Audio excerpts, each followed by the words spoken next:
everyone. Welcome to 10-Minute Marketing. I am your host, Sonja Crystal Williams. So today I have the founder and CEO of Interactive Business Optimization Services, IBOSS, Lenica Stephen, joining us. She is an operations consultant. She runs an agency and a team that specializes in working with e-commerce businesses and partnering with them strategically to look for ways to improve their operations and enhance their business growth so that they can scale. So thank you so much for being here, Lenica. Thank you so much. I want to start by digging in and really just talking a little bit more about how you even got into this space. So let's start there. Okay. That's always an interesting story. So I am what some people have dubbed former recovering corporate employee. Left my role as a project manager in 2018.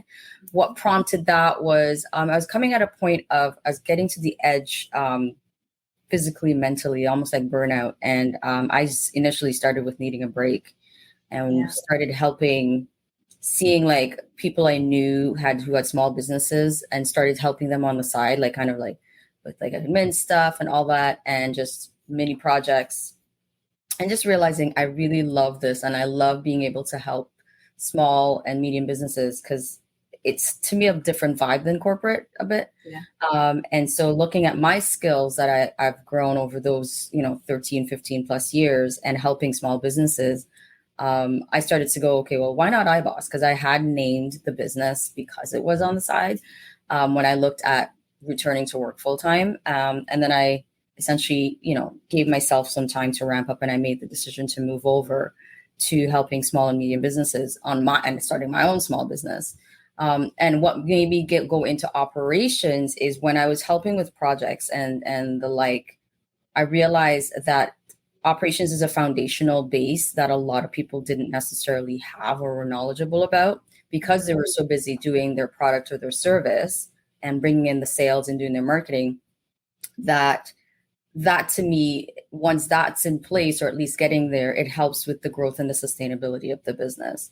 So I really, really became passionate about making sure that these small businesses can be sustainable as they're bringing in the business through, the great marketing and sales that they'd be doing. So that's what's kept me in the operations space. And that's where I've grown over the past 5 years. Wow. Very cool. 5-year journey. And your journey of how you got there. On a few of these episodes, I hear those similar journeys, like that burnout from being, in that corporate world and then beginning to shift.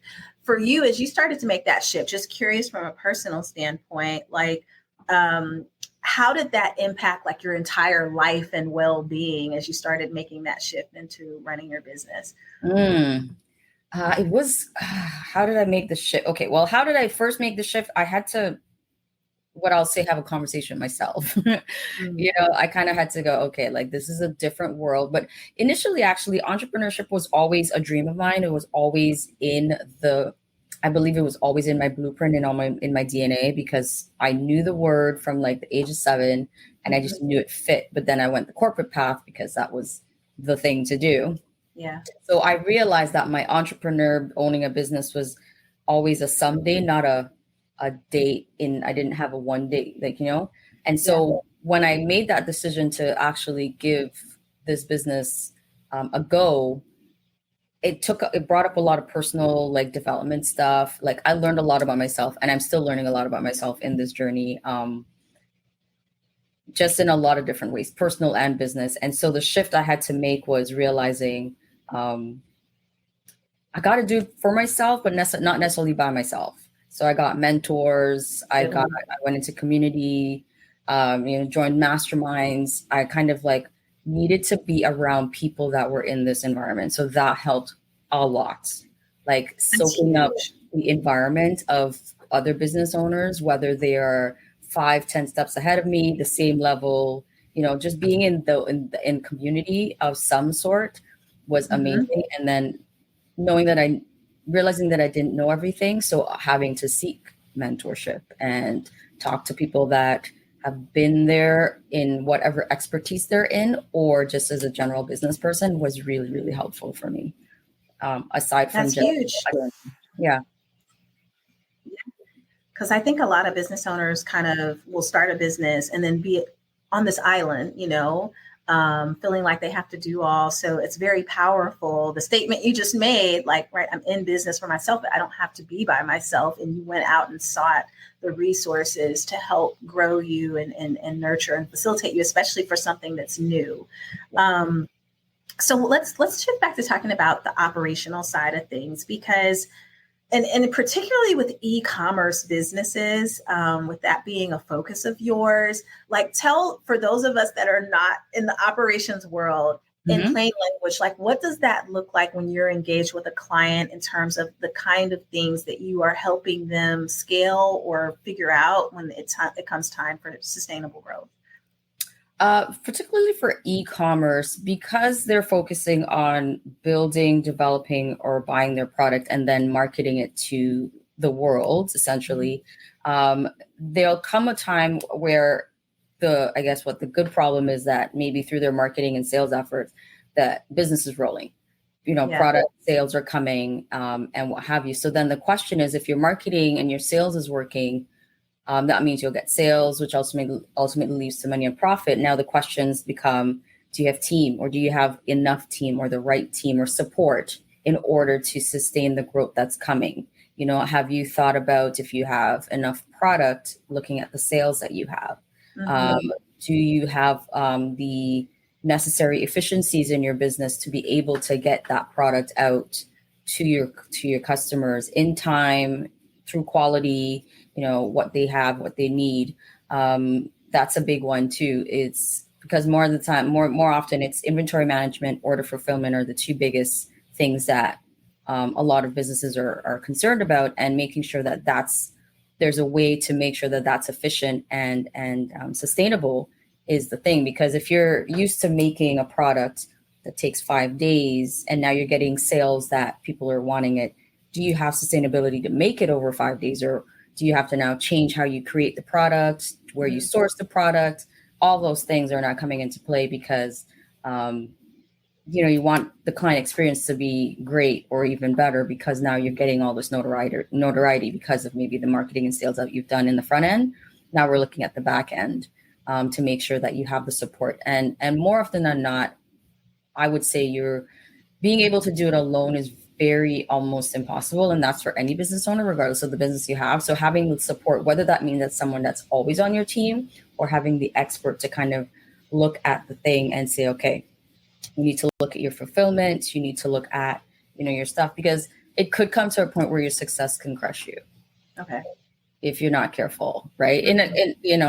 Success is a good problem to have, but if you're not careful and not ready for it, you could fall under the weight of it.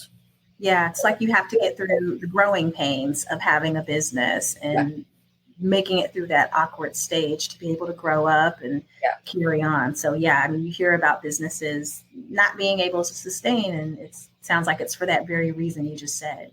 Yeah, so it's like, once all this great stuff in the front end is working, are you ready for the beautiful storm that'll come your way?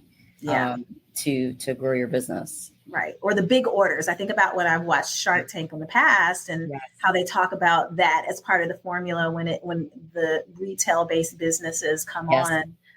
Can you handle the growth? Or have you been able to handle the growth? Or they need money because they hit that wall and it's time to figure out the next steps to be able to handle the growth. So that makes a lot of good sense. Very, very much so. Wow. So, all right. So that's what you're doing when you're providing that service, you and your team, to these types of businesses. Now, let's think about on the flip side, as you've been on this 5-year journey, even in growing your own business. And I would imagine there have been, and I know I've run a business for a while, the ups and downs of having a business. And then on your end, figuring out, what is that formula that leads to people beginning to see me more? What is part of the formula to turning a follower, or someone on my email list into an actual client? So out of curiosity, Lenica, what are some of the things that you think have helped you along the way with just making IBOSS more known? For me, the biggest one for me has been building relationships. Mm-hmm. It's been like, because when I first started, I wasn't going down the bigger path. A couple of reasons, because I felt like, oh, I don't want to be like, out there seeing. So I was more comfortable at the time with one-on-one conversations. Okay. So building relationships, and I still am. I do love the one-on-ones, but I'm out doing more. But for me, it was building relationship, and it was more at the time, interestingly enough, it is marketing, but I was more just wanting to connect to people, and just, especially in the first few years, I'm like, I just want to talk to people and let's just exchange ideas and conversations. And naturally, because of that, people wanted to work with me because I was sharing myself, and I was giving them time, and they were allowing me to get time to talk about myself or whatever challenge they had. So big for me was building relationship. And then through that, I got to see the pattern of like what their challenges were, even though I kind of knew, but hearing it from them was cool. So that now gave me more material to be able to create things for them, or when I'm talking from a marketing wider audience perspective, I was able to talk more intelligently, I guess, because I'm not just going from my own guesses or like supposition to, I've talked with these people, I've worked with these people, these are the things that they're saying is their challenge. So these are the things that is out there. Yeah. So that's where I started, was just one-on-one relationship building, was, I guess, relationship marketing was my thing. It still is. And then went out to doing speaking engagements as well, to talk to people. And yeah, that's been my main piece, is just one-on-one, and then just looking at the words I use in anything that I put out there because of having those conversations. Okay. So I'm hearing, like, if we were to break this into marketing terms, and even for those of you listening, thinking about like, how do you present yourself, whether that's in person or, as Lenica said, like, you did the research, first of all, in those relationships, in understanding some of the challenges that those business owners were faced with from an operations standpoint. And then you said you use the words, so that those messages. And I guess for you, when you use those words and then it's time to deliver them to people in an online setting, like where are the places? Is it, hey, I use those words on my website or my email, or I have this really cool Instagram or LinkedIn? Like, where do you find yourself being able to now take that message and package it? I've been, LinkedIn has been one that I'm really getting more into now personally. I'm starting to, I wasn't not enjoying it, but I gave myself a complex about it, so to speak. Instagram was one that I was using quite a bit as well. And then again, I took that more into conversations that I was having. So when I went out into events, I was no longer shy about having bigger conversations, because I've gotten a lot more like succinct and direct and understanding of the issue, of their challenges, or how I could bridge the conversation to start to learn more about that. So that was it for me. It's more, I don't consider myself a big social media person, but understanding what they could be talking about on there was huge for me. And then when I went to events, whether it's virtual or in person, I felt better in the delivery of what I was saying. Yeah. So more confidence coming from a place of like, hey, I know this person or profile of who I'm really trying to speak to. And that gives you the confidence. And I think that's a really great point, because the idea, and here's another thing too, you use the term, like, you were building relationships, you were relationship marketing. Some people say, hey, I was networking. That term networking can sound really scary sometimes. I know for me in the beginning I was like, I don't know how to do this. What am I supposed to do? What do I say to people when I go to this event? Yep. But on the flip side, if you do kind of ease back a little bit and get out of your own head and think of this is just all about building relationships. Yep. And what can I offer people? Then that gives you a big opportunity. Yeah. How have you found, when you are looking for those people to get in relationships with, how do you find those people, whether it's an in-person setting or whether it's a virtual setting? How do you find the spaces to meet people that are potential clients for you? Well, first few years, it started with where I would be interested in going to. Just like I started, these would be interested in where it was a what I'll say faceted type of business owners, right? So not just people in my industry for operations, because they would more be connections, not clients. Yeah. Now I actually ask my clients, where do they go? Right? Like now I have a client base. I'm like, okay, where are you guys, what kind of conferences are you looking at? Like, would this be interesting to you? And ask them that. And then I would be like, okay, got it. And so I understand that more. I've even gone down just research. These are where do e-commerce businesses hang out, or where, like, conferences and things. So just went straight to the Google and did that. But then I just asked, where are they going? Where are they hanging out? What kind of things would they be interested in attending? And understood that piece. So showing up where they're likely to show up. I think this is such a simple approach that anyone can do, but it's, to your point, like really approaching it mindfully and thinking about, what do I want out of this, and how do I find these people, and asking the right questions. I mean, that's kind of what I'm hearing you say too, just figuring out the right questions to ask your audience. That helps you package it. It also helps you figure out, this is where I need to position myself in the process. So I love that. Yeah. So you show up as an expert in those spaces too, right? Yeah. Being a good listener, I think, has also been a great help. I mean, that's what I would tell anybody. Like, I find for me, listening more than talking was huge. Yeah. People will say a lot more than you're expecting. And then you could take that and then just, take and use it how you need to. Yeah. People will give you a lot of information if you give them the opportunity to. Yeah, very much so. Well, very cool. So let's, I'm going to ask a few other questions. We're going to go into our lightning round as we kind of start to wind down. Okay. So for fun, just to get to know you a little bit better, Lenica, where do you like to vacation? Ooh, anywhere with the beach. I don't have a specific, like, I'm originally born in the Caribbean, and it's not for that reason, but I just love warm and beach and water. So anywhere there's sand and the sound of the ocean. Yeah. That I love. I love it. Yeah. So that's my spot. So yeah. Point me in the direction of a beach and I'm good. We all have to find our ways to unwind as business owners. So yes, vacation spots, beaches, all good things to do. Okay. And so you've been in business now for 5 years. Where do you feel like you can think of, like, these are some areas where I've had some big wins, whether that's like with a particular client or within your own processes or systems? Where do you feel like you've had some wins?